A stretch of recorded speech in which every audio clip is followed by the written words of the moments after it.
Welcome to Santoshi Hindi tuition centre. ఈ lesson మనం ఈరోజు చెప్పుకునేది 9th క్లాస్ స్పర్శ నుంచి తీసుకున్న కావ్యఖండ్ నుంచి అండి. ఆల్రెడీ మనం పార్ట్ 1 చెప్పుకున్నాం, రైదాస్ కే పద్. పార్ట్ 1 ఒకవేళ మీరు చూడలేదు అనుకుంటే డిస్క్రిప్షన్లోకి వెళ్ళి చూసుకోండి. ఈరోజు మనం చెప్పుకోబోయేది పార్ట్ 2.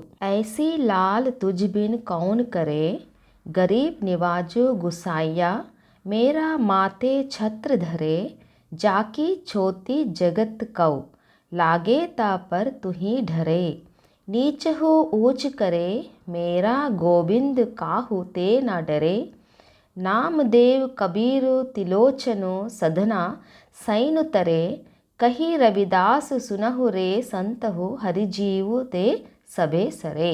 ఆల్రెడీ పార్ట్ 1లో మనము రవిదాస్ది ఎలాగంటే కంపారిజం, భగవంతుడికి తనకి కంపేర్ చేసుకున్నాడు. పార్ట్ 1లో అది మనం చెప్పుకున్నాం కదా. ఇప్పుడు పార్ట్ 2లో ఏంటంటే దీంట్లో భగవంతుడు తాలూకా క్వాలిటీస్ గురించి ఇచ్చారు. ఆయన ఎంత జాలి, దయ, ఎలాగా ఆయన క్వాలిటీస్ ఇవన్నీ ఆయనలో ఎలాగ నిండి ఉన్నాయో, అతను ఎంత దయామయుడో అవన్నిటి గురించి ఆయన దీంట్లో చెప్పారు రవిదాస్. ఐసీ లాల్, లాల్ మీన్స్ స్వామి. గరీబ్ నివాజు, గరీబ్ నివాజు అంటే హెల్ప్లెస్ పీపుల్కి హెల్ప్ చేసేవాళ్ళు. ఎవరైతే హెల్ప్లెస్ ఉంటారో, పేదవాళ్ళు ఉంటారో వాళ్ళపైన కృప చూపించేవాళ్ళు. కృప చూపించే వాళ్ళు ఎవరికి అంటున్నారు ఇక్కడ? భగవంతుడికి అంటున్నాడు. మాథే ఛత్రధరే, మాథే ఛత్రధరే అంటే తల మీద ఒక గొడుగులాంటి నీడనిచ్చేవాడు అని అర్థం. ఎవరిక్కడ? మనకి షెల్టర్ ఇచ్చేవాడు, మనకి తలపైన గొడుగు పెట్టి మనకి తోడుగా ఉండేవాడు ఎవరిక్కడ? భగవంతుడి గురించి అంటున్నారు. ఛోతి, ఛోతి మీన్స్ లైక్ ఛువాఛూత్ అంటాం కదా, అంటరానితనం అంటాం కదా, అలాగా. ఐసీ లాల్ తుజ్ బిన్ కౌన్ కరే, ఐసీ లాల్ తుజ్ బిన్ కౌన్ కరే అంటే లాల్ అంటే స్వామి. నువ్వు తప్ప ఇలాగా ఇంకెవరు చేస్తారు? ఇంకెవరు చేస్తారు నువ్వు తప్ప? నువ్వు అంటే ఇక్కడ ఎవరి గురించి అంటున్నాడు? భగవంతుడి గురించి అంటున్నాడు అన్నమాట. ఇక్కడ రైదాస్ ఏమని చెప్తా, నువ్వు తప్ప ఇలా ఇంకెవరు చేస్తారు? ఎలా చేయడము? గరీబ్ నివాజు గుసాయ్యా, మేరా మాతే ఛత్ర ధరే.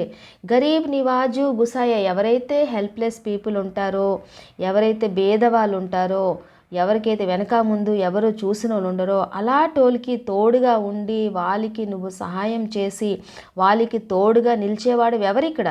ఇక్కడ భగవంతుడి గురించి అంటున్నాడు. అంటే భగవంతుడా, అలాగా పేదవాళ్ళు ఎవరైతే ఉంటున్నారో, హెల్ప్లెస్ పీపుల్ ఎవరైతే ఉంటున్నారో వాళ్ళకి తోడుగా నువ్వే ఉంటున్నావు, వాళ్ళని నువ్వే ఉద్ధరిస్తున్నావు. మేరా మాతే ఛత్ర ధరే. ఇప్పుడు ఎలాగంటే ఛత్ర మీన్స్ లైక్ అంబ్రిల్లా అన్నమాట, ఛాతా అంటాం కదా, అలాగా. అదేంటంటే నేను నీ నీడలోనే ఉంటున్నాను, నీ అండలోనే నేను ఉంటున్నాను, నీ తాలూకా చల్లటి చూపులోనే నేను ఉంటున్నాను. అంటే నా పైన నీ చల్లటి చూపు ఎప్పుడు ఉంటుంది. సో నేను సేఫ్గా ఉన్నాను. ఎక్కడ ఉన్నాను సేఫ్గా అంటే భగవంతుడి శరణంలో నేను సేఫ్గానే ఉన్నాను. జాకీ ఛోతి జగత్ కౌ, లాగే తా పర్ తుమ్హీ ఢరే.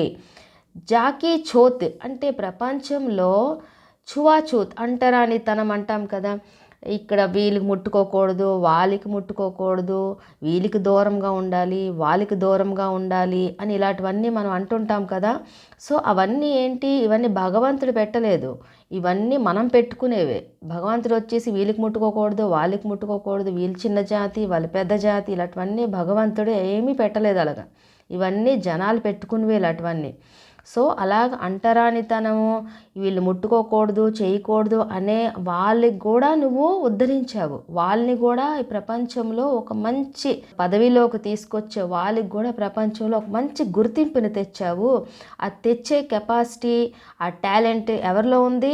భగవంతుడా, అది నీలోనే ఉంది. ఎందుకు? అది నీకే సాధ్యము, అది నువ్వే చేయగలవు. నువ్వు తప్ప ఇంకెవరు కూడా అది చేయలేరు. నీచహు ఊచ్ కరే, మేరా గోవింద్ కాహుతే నా డరే. నీచహు అంటే ఒక లో కేటగిరీలో ఎవరైతే ఉంటున్నారో వాళ్ళకి ఒక హై కేటగిరీలో తీసుకొచ్చే టాలెంట్, ఆ పవర్ ఎవరికి ఉంటుంది? అది నీకే ఉంటుంది. అది ఇంకెవరికి సాధ్యం కాదు. ఎవరైతే లో కేటగిరీలో ఉంటున్నారో వాళ్ళకి ఒక హై కేటగిరీలో తీసుకొచ్చే బాధ్యత, ఆ కెపాసిటీ, ఆ టాలెంట్ అదంతా కూడా నీకే ఉంటుంది. అది నీకే సాధ్యం, అది నువ్వే చేయగలవు. గోవింద్ కాహుతే నా డరే, నువ్వెవరికి భయపడవు, ఎందుకంటే నువ్వేదైతే చేస్తున్నావో అవతలోని కర్మ బట్టి, వాళ్ళు చేసే మంచి కర్మలు బట్టి నువ్వు వాళ్ళకి ఆ పొజిషన్స్ ఇస్తున్నావు, వాళ్ళని అలా గుర్తిస్తున్నావు, వాళ్ళకి ఆ గుర్తింపును కూడా ఇస్తున్నావు.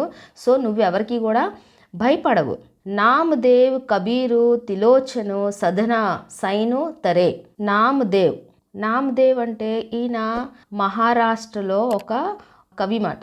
ఈయన కబీర్ మీన్స్ ఈయన క్యాస్ట్ చూస్తే జులాహా అంటాం కదా. జులాహా అంటే లైక్ వీవర్, బట్టలు నేస్తారు కదా వాళ్ళు. తిలోచన్ అంటే ఒక సాధారణమైన వ్యక్తి. ఈయన కూడా సధనా మీన్స్ లైక్ కసాయి అంటే మీట్ కట్టర్ కట్ అమ్ముతారు కదా, వాళ్ళని అంటారు. సైను మీన్స్ నాయి అంటే బార్బర్, హెయిర్ కట్ చేస్తారు కదా వాళ్ళు మాట. సో నామదేవ్ కబీరు తిలోచను సధన.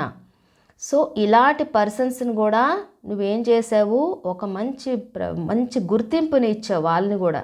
వాళ్ళు ఇలాగ మామూలుగా చూస్తే చాలా అంటరాని వాళ్ళు, చిన్న జాతి వాళ్ళు అనే క్యాస్ట్ కదా వీళ్ళందరూ, లో కేటగిరీకి చెందిన వాళ్ళే కదా. బట్ వీళ్ళందరికీ ఇప్పుడు ఎలాగ మనం గుర్తు చేసుకుంటున్నాం, ఫలానా కవి అని ఎలా చెప్పుకుంటున్నాము. వీళ్ళందరికీ కూడాను ఒక స్టేటస్లోకి, ఒక స్టాండర్డ్లోకి తెచ్చిన ఆ కెపాసిటీ, ఆ టాలెంట్ నీలోనే ఉన్నది. నువ్వే వాళ్ళని ఒక గుర్తి వచ్చేటట్టుగా చేసావు. ఎందుకు అంటే వాళ్ళ కర్మలు బట్టి, వాళ్ళు చేసే మంచి కర్మ బట్టే వాళ్ళు ఈరోజు ఒక పొజిషన్లో ఉన్నారు. ఆ పొజిషన్లో తెచ్చే టాలెంట్ అది ఎవరికి ఉన్నది, అది నీకే ఉన్నది. నువ్వు మాత్రమే చేయగలవు, అది నీకే సాధ్యం, అది ఇంకెవరికి కూడా సాధ్యం కాదు. కహి రవిదాస్ సునహు రే సంతహు హరిజీవు తే సభేతరే.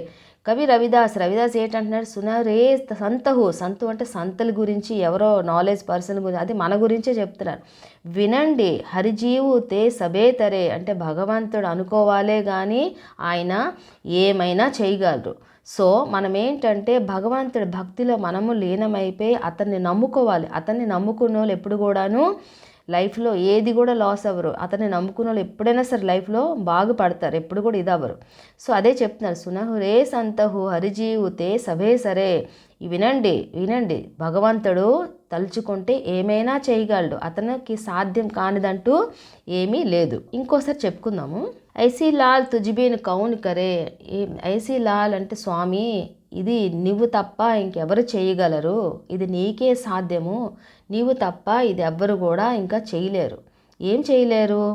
గరీబ్ నివాజు గుసాయ్యా మేరా మాతే ఛత్రధరే అంటే గరీబ్ ఎవరైతే హెల్ప్లెస్ పీపుల్ ఉంటారో, ఎవరికైతే చాలా భేదవాళ్ళు వెనక ముందు ఎవరు ఉండరో చేయరో అలాంటోళ్ళని కూడా జాగ్రత్తగా నువ్వు చూసుకునే ఆ కెపాసిటీ, ఆ టాలెంట్ నీకే ఉన్నది. వాళ్ళకి తల మీద ఒక గొడుగులాగా నువ్వే ఉంటుంటావు. నువ్వు వాళ్ళని నీ షెల్టర్లో ఉంచుకుంటుంటావు, వాళ్ళకి అండగా ఉంటుంటావు. నువ్వు తప్ప ఇంకెవరు ఇది చేయగలరు, నువ్వు తప్ప ఈ పని ఇంకెవరు చేయలేరు, ఈ టాలెంట్ ఇంకెవరిలో కూడా లేదు. జాకీ చోతి జగత్ కవు లాగే తా పరుతు హీ ఢరే. ఎవరైతే ప్రపంచంలో అంటరాని వాళ్ళు, ముట్టుకోకూడదు, వీళ్ళకి అంటుకోకూడదు, వీళ్ళు ఇస్తే మనం తినకూడదు, వీళ్ళతో మాట్లాడకూడదు, ఇలాంటివన్నీ కూడాను పెట్టుకున్నారు. మూఢనమ్మకాలు అందరూ పెట్టుకున్నారు, జనాలు పెట్టుకునేవి ఇవన్నీను. ఇది భగవంతుడు చేసేది కాదు.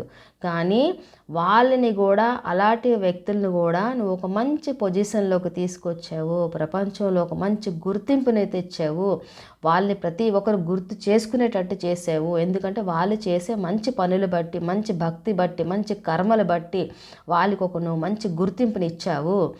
నీచహు ఊచ్ కరే మేరా గోవింద్ కాహుతే నా డరే.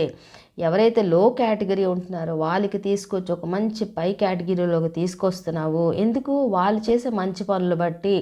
అది ఎవరికి? అది నీకే సాధ్యం. నువ్వెవరికి భయపడవు, అది నీకే సాధ్యం. ఆ పని నువ్వే చేయగలవు. ఆ లో కేటగిరీలో ఉన్న వాళ్ళకి హై కేటగిరీలోకి తెచ్చే కెపాసిటీ, ఆ టాలెంట్ అది నీలోనే ఉంది. అది ఇంకెవరు చేయలేరు, నువ్వు తప్ప. నామదేవ్ కబీరు తిలోచను సధనా సైను తరే. వీళ్ళు కూడా నార్మల్ పీపుల్స్, వీళ్ళు కూడాను అదే అంటరాని వాళ్ళు, చిన్న జాతి ఇలాగ అంటుంటాం కదా. సో వీళ్ళని కూడా నువ్వు తరించావు, వీళ్ళని కూడా ఒక మంచి దీంట్లోకి తీసుకొచ్చావు, ప్రపంచంలో ఒక మంచి గుర్తింపుని తెచ్చావు. నార్మల్గా అయితే అందరూ అంటారు కదా వీళ్ళకి ఇలాగా, వీళ్ళు ముట్టుకోకూడదు, అంటుకోకూడదు, చేయకూడదని. బట్ నువ్వు అలాంటివేమీ నమ్మవు, నువ్వు అలాంటివేమీ పట్టించుకోవు. నువ్వేంటంటే వాళ్ళలో ఉన్న భక్తిని, వాళ్ళు చేసే మంచి కర్మల్ని, వాళ్ళ మంచితనము అవే నువ్వు గుర్తిస్తావు. దాన్ని బట్టి నువ్వు వాళ్ళకి షెల్టర్ ఇస్తుంటావు, దాన్ని బట్టి నువ్వు వాళ్ళని తరిస్తుంటావు. కహి రవిదాస్ సునహురే సంతహో హరిజీవుతే సభే సరే. రవిదాస్ అంటున్నాడు, వినండి, భగవంతుడు తలుచుకుంటే ఏమైనా చేయగలడు. వినండి, భగవంతుడు అనుకోవాలే కానీ ఆయనకి సాధ్యం కానిది ఏమీ లేదు. మనం అనుకోలేను కూడా జరుగుతాయి, అతన్ని మనం నమ్ముకోవాలి అంతే అనేసి అంటున్నాడు రవిదాస్. ఎందుకంటే రవిదాస్ కూడాను ఒక తన క్యాస్ట్ కూడా ఏంటంటే చమార్ అంటే చెప్పులు గట్రా కుడతారు కదా, మరి అతను కూడా మరి లో కేటగిరీ కదా, అతను కూడా చిన్న జాతి అని అంటాం కదా. సో అందుకే అతను కూడా చెప్పుకుంటున్నాడు. సో నేను కూడా ఎంత నన్ను అంటరాని వాడిని కదా, నేను కూడా నీచ కులం వాడినే కదా, సో నన్ను కూడా నువ్వు అంత దినిగా తరించావు, నన్ను కూడా ప్రపంచంలో ఒక మంచి గుర్తింపు వచ్చేటట్టుగా చేసావు భగవంతుడా, ఇది నీకే సాధ్యము, నువ్వు తప్ప ఇంకెవరు ఇది చేయలేరు అనేసి అంటున్నాడు. సో ఈ పద్యంలో భగవంతుడి తాలూకా జాలి గుణం, ఆ తర్వాత మనం భక్తితో ఉండే మనం మంచి కర్మలు బట్టే మనకు ఒక మంచి గుర్తింపు వస్తుంది. భగవంతుడు ఎప్పుడు కూడాను మర్చిపోడు, ఆయన చేసేది చేస్తాడు. మనం ఏం చేస్తున్నామా అనేది అంతా ఆయన చూస్తాడు. మనం ఎప్పుడు కూడా మనం చేసేది మంచి చేసుకుంటూనే వెళ్ళాలి, దానికి రిజల్ట్ కూడా ఎప్పుడు మంచే వస్తుంది. ఇది పార్ట్ 2 కంప్లీట్ అయిపోయింది. నెక్స్ట్ లెసన్తో మళ్ళీ కలుద్దాము. Thank you. Please like, share and subscribe చేసుకుంటే ఇంకేంటంటే నేను పెట్టే ప్రతి వీడియో మీ వరకు రీచ్ అవుతుంది. Thank you.